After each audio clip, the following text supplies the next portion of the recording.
Pandemic or no pandemic, the show must go on. A local theater shut down by COVID now getting back to the spotlight. New tonight at 10 o'clock, we're getting a look behind the curtain on the steps being taken.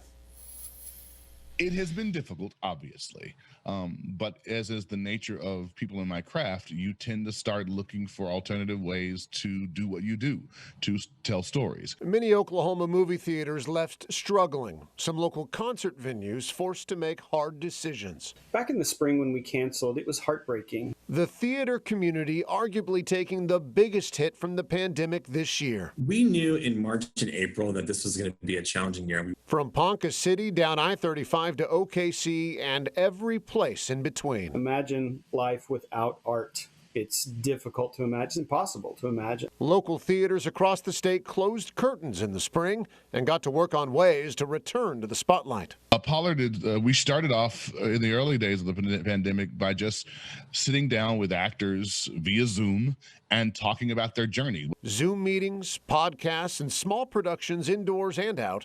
Oklahoma actors and the teams of people who make them look good, finding anything to get their creative juices flowing. When we asked the question, can we do this safely and responsibly? The answer was, yeah, I think we can. The Ponca Playhouse, one of the first to get back on stage indoors as soon as restrictions were lifted. The team there performing The Sound of Music for small crowds, masked up and socially distant. Well, we did a kid show called Lyric Kids Clubhouse at Myriad Gardens during the day, and in the evenings we did 3 weeks of cabarets. Lyric Theater taking their talents outdoors over the summer before gearing up to take on a new role. As opposed to having the audience stop at each venue to see a scene, you have to pull the audience dramatically through the story. Audiences walking from scene to scene instead of sitting in seats.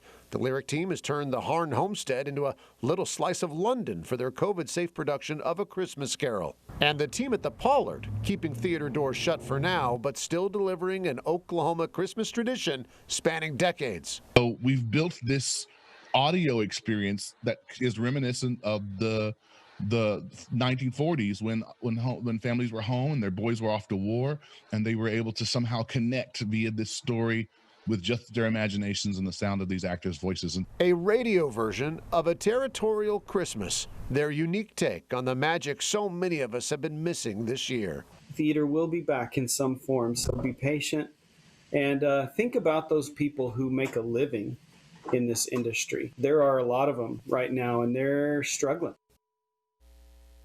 Yeah, Ponca Playhouse just postponed their show in November out of precautions from COVID cases rising. Lyric is performing A Christmas Carol until the 23rd, and the Pollard is offering their radio version of A Territorial Christmas through New Year's Eve.